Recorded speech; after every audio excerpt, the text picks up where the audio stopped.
तो ये है एक छोटा सा प्रश्न। चलिए इसको सॉल्व कर लेते हैं, फिर उसके बाद जितने भी हार्ड सवाल होंगे उसको देखा जाएगा। चलिए तो इसको हम लोग काट देते हैं 8 से। तो ये कितना हो जाएगा, 8 तरीके 24 हो जाएगा। एक बचा 8 दूनो 16 गुणते 4 माइनस 32। तो अब हम इसका मल्टीप्लाई कर देते हैं। 4 दूना 8, 4 3 12 माइनस 32। तो ये कितना हो जाएगा, ये हो जाएगा 6 और ये हो जाएगा 9। तो ये 96 ए वाला आंसर सही हो जाएगा। ठीक है, चलिए दूसरे सवाल पे बढ़ते हैं। तो इस सवाल में क्या दिया गया है कि एक वस्तु को 216 रुपये में खरीद कर 270 रुपये में बेचा जाता है, तो लाभ प्रतिशत क्या है। ठीक है, तो चलिए इसको सॉल्व करते हैं। तो इसमें पहले ये दिया गया है हमें कि एक वस्तु है जिसका क्रय मूल्य, क्या क्रय मूल्य कितना दिया गया है, 216 रुपये। ठीक है, ओह सॉरी यहाँ पे एक ज़्यादा हो गया। ठीक है, 216 रुपये दिया गया है हमें। तो अब इसका विक्रय मूल्य क्या है, इसका जो विक्रय मूल्य है वो कितना दिया गया है, 270। ठीक है, तो लाभ बराबर क्या हो जाएगा, लाभ बराबर कितना हो जाएगा, 270 माइनस 216। तो ये कितना हो जाएगा, ये हो जाएगा 4 और ये 6 5 54 हो जाएगा। तो अब हम सीधे काटते हैं, लाभ परसेंटेज निकालना है। तो लाभ परसेंटेज निकालने के लाभ गुणित 100 बटा के जितना क्रय मूल्य है। क्रय मूल्य कितना है, 216 है। ठीक है, चलिए इसको काटते हैं। तो ये 4 से कट जाएगा, 4 से काटेंगे 25 और ये 4 से 4 5 20, 4 चौके 16, 54 आ गया। तो 54 से 54 कट जाएगा, तो ये कितना हो जाएगा, 25%। तो इसके हिसाब से क्या हो जाएगा, बी वाला ऑप्शन बिल्कुल करेक्ट। तो चलिए दूसरे सवाल पे चलते हैं। तो ये है आपका दूसरा प्रश्न। इसमें दिया गया है कि एक चतुर्भुज की भुजाओं का अनुपात 2:3:4 है और परिमाप 560 सेंटीमीटर है। सबसे छोटी भुजा की लंबाई क्या है। तो चलिए इसको सॉल्व करते हैं। तो चतुर्भुज यानी कि जिसके 4 भुजाएं होती हैं, इसका अगर आप परिमाप निकालना चाहें तो आप चारों का सम कर सकते हैं।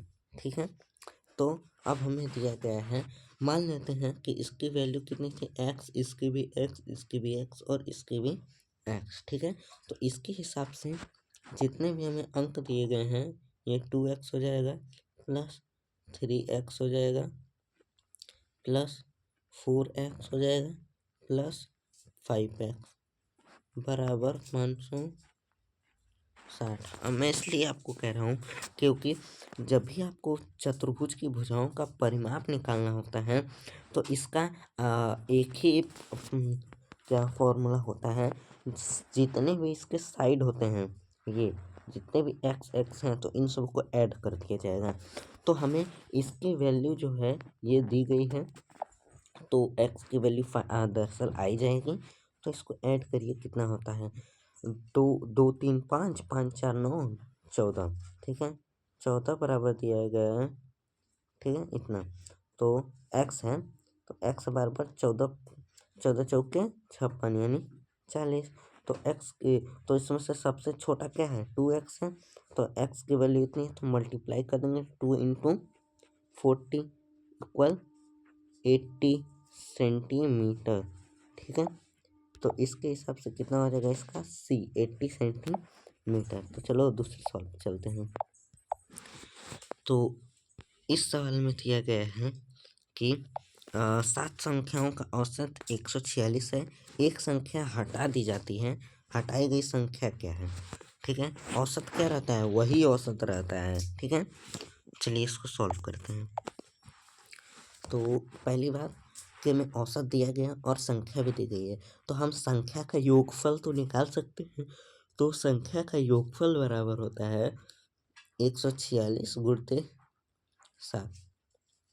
इससे मल्टीप्लाई कर देते हैं तो ये कितना हो जाएगा, 7 छक 42, 7 लगा 4, 7 चौक 28, 32, 7 लगा 3, 7 एवं 7 1 11। मतलब कि जो 7 संख्याएं हैं उनका जो योगफल है ये इतना है। ठीक है, योगफल कितना है, 1 1 2 2। ठीक है, अब बोला जा रहा है कि इसमें से एक संख्या हटा दी जा रही है। क्या हो रही है, हटा दी जा रही है।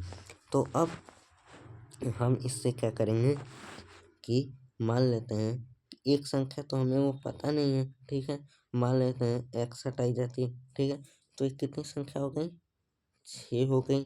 तो फिर भी औसत क्या रहता है, 146 रहता है। तो ये मल्टीप्लाई हो जाएगा। ठीक है, तो 1 1 2 2 हो जाएगा। ठीक है, और क्या हो जाएगा, माइनस x हो जाएगा। ठीक है, ये कितना होगा मल्टीप्लाई करने पे, 6 4 के 36 और 3 हाथ से लगा, 6 चौक 24, हाथ लगा 2 1 8, इतना हो गया। ठीक है, तो अगर जब हम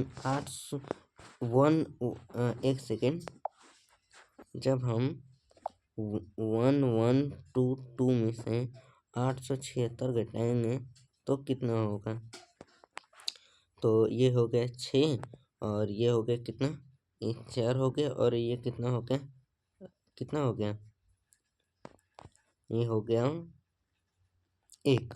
ठीक है, 1 हो गया। तो इसका सही उत्तर हो जाएगा 146, बी वाला ऑप्शन। ठीक है, चलिए अब ये आपका आखिरी प्रश्न है, इसे आप अच्छे से पढ़ लीजिएगा। ठीक है, तो इस प्रश्न में दिया गया है कि एक डिब्बे में कलम और पेंसिल और रबड़ का अनुपात 2 संबंधी 3 संबंधी 1 है।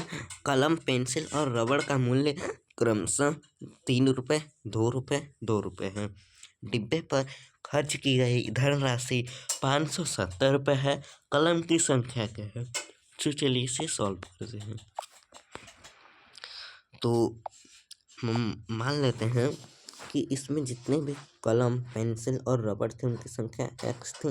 ठीक है, x, तो इसके हिसाब से ये 3x हो जाएगा, संबंधी 2x, संबंधी x हो जाएगा। x हम यहाँ पे क्यों ले रहे हैं, क्योंकि एक गुणते x का मान जब भी करते हैं तो x आता है, इसलिए यहाँ पे x होगा। अब इसकी वैल्यू दी गई है 3 रुपये, तो इसके हिसाब से ये कितना हो जाएगा, 9x। मतलब कि अगर एक पेन का मूल्य, एक सेकेंड, हाँ, एक पेन का मूल्य जो है 3 रुपये है, तो 3x पेन का मूल्य कितना हो जाएगा, तो मल्टीप्लाई कर देंगे।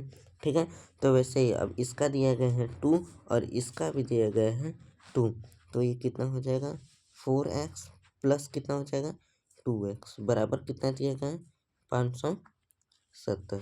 तो इसको ऐड करेंगे तो ये 15x होगा प्लस 570। इसको काटते हैं तो कितना आएगा, चलिए काटते हैं।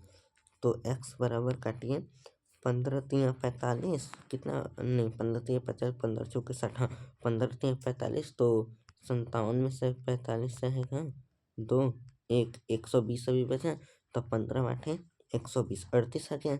अब हमें पूछा क्या क्या है, हमें ये पूछा गया है कलम 3x की वैल्यू, तो हम इससे 3 से मल्टीप्लाई कर देंगे तो कितना आ जाएगा, 114। कितना आएगा, 114। इसका सही आंसर रहेगा बी वाला आंसर। तो ऐसा ही लेटेस्ट वीडियो देखने के लिए हमारे चैनल को सब्सक्राइब कर लीजिए। जल्द ही एक और वीडियो आएगी जिसपे और कठिन से कठिन सवाल होंगे। धन्यवाद।